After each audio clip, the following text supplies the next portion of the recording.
exciting. Okay, so we talked about the domains of life, and then we went down to bacteria. Now we're going to get even smaller. There are two broad categories of bacteria. What are the two categories? Gram-positive and gram-negative.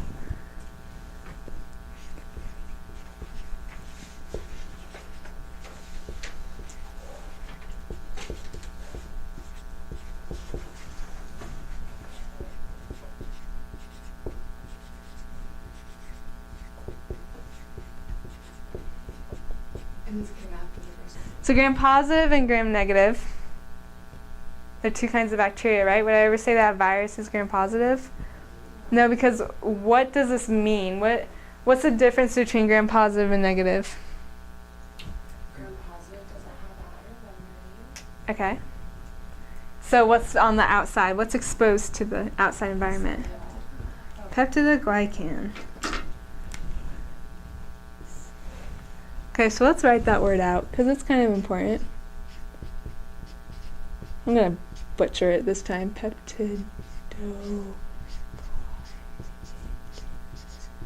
What is peptidoglycan made out of? Peptides and sugar. Yeah, they're proteins and sugars. If you ever forget, you can just look at the word.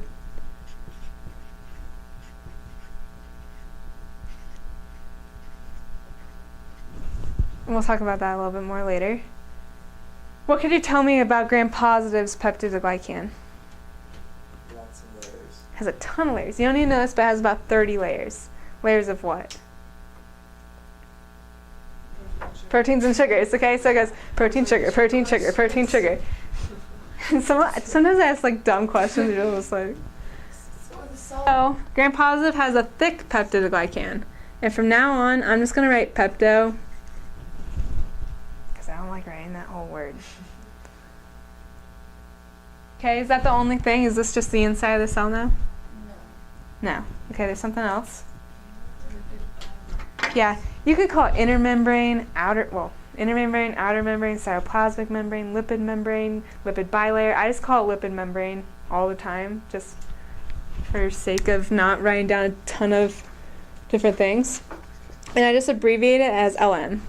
Don't worry about saying a thick lipid membrane or a thin lipid membrane, because all lipid membranes are the same size. Okay, remember, what are lipid membranes made out of? Lipids, which are fats. Okay? And what they look like, I'll just kind of draw it right here. They have these heads and then these tails. And the tails like each other, and the heads don't like each other. And so there are only 2 layers of them, so you can't say you have a thick one because there are just 2 of them. That's the same size no matter what. When we're talking about the peptidoglycan, you can say thick or thin, and you better say thick or thin. But with the lipid membrane, it's just lipid membrane. Okay? Okay, now someone tell me what's different about gram-negative? Why are they not all gram-positive? Okay, so I'm just going to say lipid membrane, but yeah, you could say outer membrane. So it has one of those on the outside. So that's already different, right? Because did gram-positive have an outer lipid membrane? No. Okay, what else? A thin peptidoglycan. Does anyone, you don't need to know this, but does anyone want to guess how many layers it has? 1. It only has 1 layer. So it's really thin. Yeah, you were closest.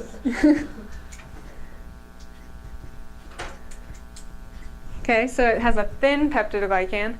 I cannot emphasize this enough. Thick, thin, okay? Thick, thin. When we talk about gram stain, like, thick, thin, that's all you need to know. Okay, is that it? No, there's a Yeah, it has 2 lipid membranes. Cool. They're very different, right? Okay, now let's take a zoom in here of the peptidoglycan. This is very important. What did I say? Well, what did you guys say? Peptidoglycan's made out of? Proteins and sugars. Okay. How many kinds of sugars? Two sugars. They're repeating. What are their names? Okay, who wants to get extra credit with the tutor and tell me the super names? It's really, you can go N and G, or you can go NAM and NAG, or you can go N-acetylmuramic acid, N-acetylgalactosamine. But you just have to know N and G.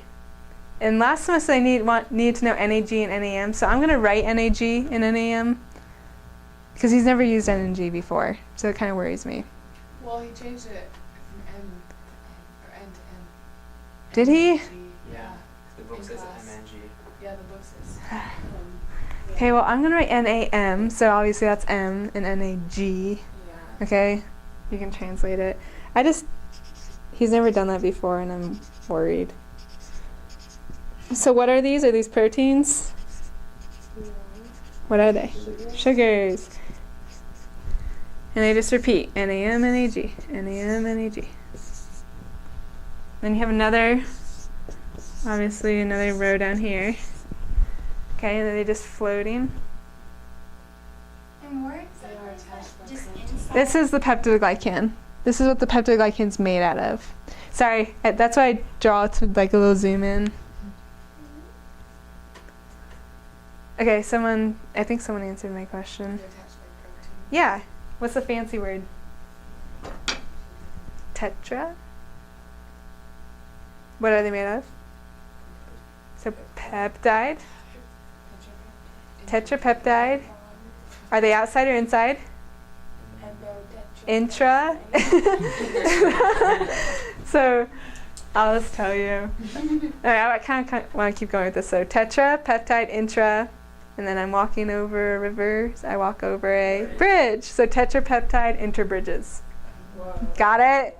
Now you're never going to forget that. Yeah, I'll write it. She's like, yeah, I'm going to forget that.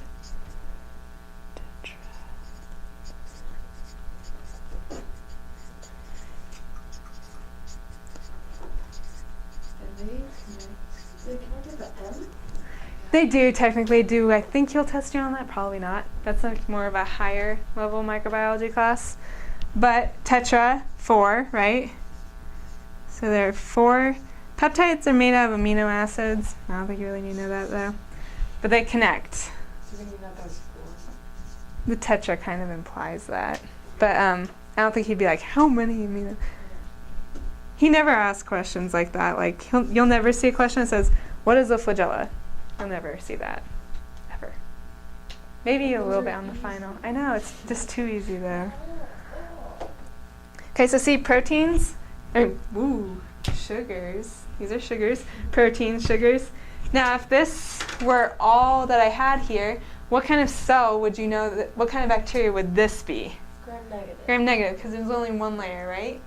But if I wanted to draw gram-positive, what would I have to do? Draw like 29 more of them, and I'm not going to do that. Okay, so just imagine. I'm not that good over there. Okay, so gram-positive has a ton of these layers. Gram-negative, just one. Now if I want it to be really fancy, let's say this is the bottom layer here. I could go like this. What am I drawing now? Oh, no. Who just said that? LPS. We're about to talk about that. Yeah. I don't want to like completely call you out, but no. These are not LPS. Who's get out? I just should have waited for you to bottom layer. I'm glad you said that because we're going to talk about it. That's a lipid membrane, the inner lipid. I told you I have to like somewhat embarrass you so you don't make the mistake again. Okay, so yes, this would be the inner lipid membrane. If I were to draw one up here, then I would have a whole picture of the gram-negative cell wall. But I'm not going to do that. So this is just imagine a lipid membrane right here. And then for gram-positive, imagine a ton more layers of the proteins and sugars and another lipid membrane. Here's a question. Why is this one called gram-positive and that one called gram-negative? It must be because this one has a positive charge and that one has a negative charge. No, you're wrong. They don't have... Are you saying I'm wrong? Should I just leave? No. You're going to embarrass me now? Okay, you're right. It doesn't have to do with charges. But you said they don't have a charge. And that's not completely right either. Oh, isn't that what you said in When we talk about gram stain, I'll say why. Imagine peptidoglycan's a sponge. If I have a big sponge compared to a small sponge, I pour dye on them. Which one's going to hold more dye? The big one. That's why it's called gram positive, because it positively retains dye. Has nothing to do with the charge. Right now, I'll tell you, both of these have a what charge? You have a 50-50 chance. Try again. Negative. So they both have a negative charge. Why does gram negative have a negative charge? Say it. This is your time. Say Remember? the LPS. LPS. Oh. Yeah. So where are LPS found? And outside of the outer. Yeah. Think of the lipid membrane as a very lush garden of topsoil. Okay? They can grow anything. Well, not anything, but lipid membranes are very, I don't know. They have a lot of nourishment or something. I don't know. I'm making up stuff. But since it has this outer lipid membrane, it can grow a bunch of stuff on it. Whereas peptidoglycan is kind of like a dry, arid desert. Nothing grows on top of it. Not nothing. There's always exceptions, but for the most part. Like if you look at your pictures, that one right there. You see that gram-negative cell wall? Look at all that hairy, nasty stuff on top of it. Okay, we're going to learn about what those things are later. But gram-negative has a bunch of stuff. Lipopolysaccharides are what make the gram-negative cell have a negative charge. Okay? We're going to learn they're super nasty. They make you super sick because our body hates them. We're going to learn about that later. Okay? Does gram-positive have lipopolysaccharides? No. So, is it negatively charged? Yeah. Because of other reasons you're not going to learn about in this class. Okay. But Okay. do you need to know that the LPS makes that? I would, yeah. Okay.